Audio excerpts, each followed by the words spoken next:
Nous pouvons être d'accord, toi et moi, que Dieu est plus patient que l'homme. Dieu est plus fidèle que l'homme. Dieu est plus puissant que l'homme, il est plus sage que l'homme, il est plus amour que l'homme. Et donc, nous pouvons aussi dire que Dieu est plus obéissant que l'homme. Je le dirais autrement, le Créateur est plus obéissant que sa créature. Dit comme ça peut sembler assez bizarre, mais s'il te plaît, écoute cette vidéo jusqu'à la fin et certainement tu comprendras beaucoup mieux. Et pour te conduire dans ce que nous sommes en train de dire, nous allons prendre nos références dans 3 livres de la Bible, Colossiens, Jean et Philippiens. Nous commençons par Colossiens, chapitre 1 au verset 6. Il est dit ceci, « Car en lui ont été créées toutes choses. » En lui, Jésus. Et vers la fin du verset, il dit, « Tout a été créé par lui et pour lui. » La deuxième référence, ou le deuxième groupe de références se tourne dans le livre de Jean. Et dans Jean, chapitre 1, les 3 premiers versets que nous connaissons très bien, au commencement était la parole, et la parole était avec Dieu, et la parole, en parlant de Jésus, était Dieu. Et il dit encore une chose forte, toutes choses ont été faites par elle. Toutes choses ont été faites par elle. Au verset 14 de Jean 1, il dit, la parole s'est faite chair et elle a habité parmi nous, nous les hommes. Et c'est justement là où nous voulons arriver. Cette parole qui s'est faite chair, qui a habité parmi nous les hommes, Philippiens chapitre 2 verset 8 nous dit, il s'est humilié, se rendant lui-même obéissant jusqu'à la mort de la croix. Donc cette parole s'est faite chair, cette parole a habité parmi nous, cette parole s'est humiliée, s'est rendue obéissant jusqu'à la mort de la croix. En fait, nous voyons par là que c'est Dieu qui s'est fait chair, qui a habité parmi nous et qui est mort par obéissance à lui-même. Dieu le Fils est mort par obéissance à Dieu le Père. Alors nous comprenons qu'il est logique, puisque Dieu est plus fidèle qu'un homme, Dieu est plus patient qu'un homme, Dieu est plus sage qu'un homme, il est logique que même en termes d'obéissance, Dieu soit bien plus qu'un homme. Il n'est pas possible que l'homme dépasse Dieu, même en obéissance. Il a fallu que Dieu nous prouve qu'il est plus obéissant que nous. Et il a fait cette démonstration à la Pâque. Voyez-vous, il n'a pas juste été obéissant pour faire quelque chose de glorieux. Il a été obéissant pour faire quelque chose d'humiliant. Jésus est venu sur terre, il est devenu un homme et il est mort, cloué sur la croix par sa propre créature. Et nous avons pris Philippiens 2, verset 8.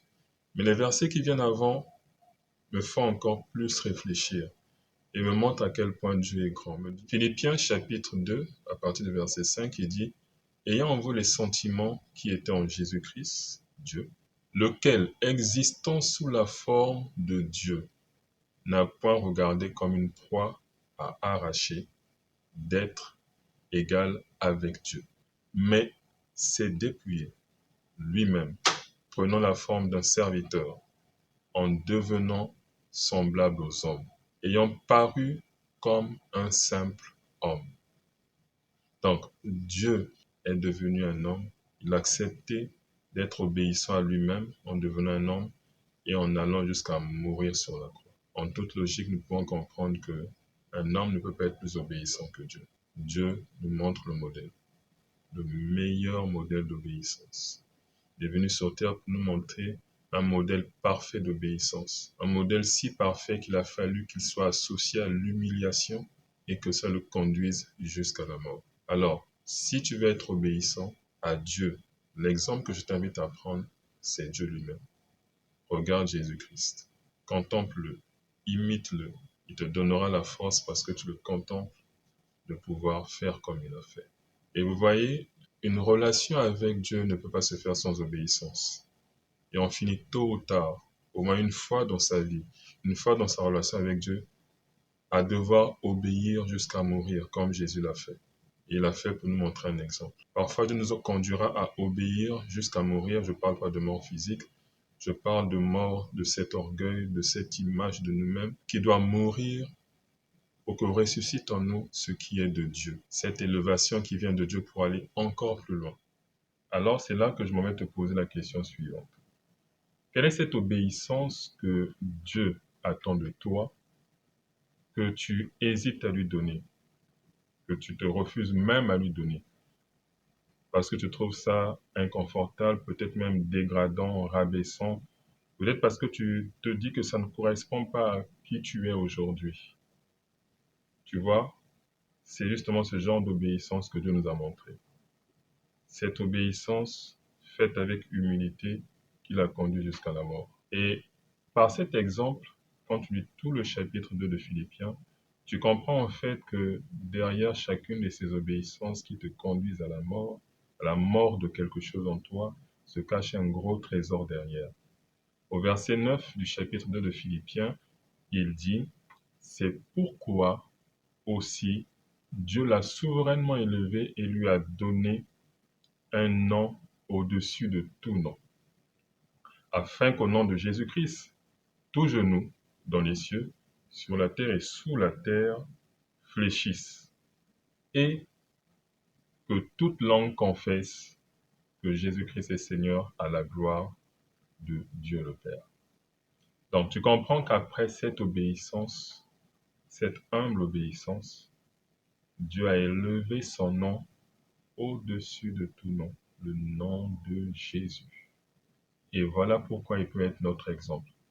Ce n'est pas toujours facile d'être obéissant, je l'admets. C'est parfois même très difficile. Dans sa chair à Gethsémane, Jésus a dû se battre pour que dans sa chair, il renonce à sa volonté et accepte la volonté du Père. Il est passé par là pour nous montrer un exemple et il nous fait comprendre qu'il sait que ce ne sera pas facile. Mais quand nous avons les regards sur lui, qui a réussi à traverser ça, nous pouvons nous aussi être comme lui et être obéissants au point d'accepter parfois de perdre ce qui nous est cher, notre réputation par exemple. Alors, mon conseil pour toi, Dieu veut t'emmener certainement à un autre niveau de gloire, à un autre niveau d'élévation, mais c'est caché derrière une certaine obéissance, une obéissance humble. Et si tu acceptes de passer par là, peut-être pas tout de suite, mais tôt ou tard, tu pourras découvrir ce gros trésor qu'il a caché derrière cette obéissance. Si tu ne veux pas obéir, il n'y a pas de problème. Dieu est amour, ça ne changera pas le fait qu'il t'aime parce que lui, il est amour. Mais tu te prives toi-même de ces choses cachées derrière ce genre d'obéissance. Tout en priant que Dieu t'ouvre davantage les yeux sur ce que tu viens d'entendre, je te donne rendez-vous à une prochaine vidéo. Entre-temps, s'il te plaît, je t'invite à lire Philippiens chapitre 2, du verset 5 au verset 10. Tu en apprendras beaucoup. Et Romains 6, tout le chapitre aussi te fera beaucoup de bien. Entre-temps, demeure béni.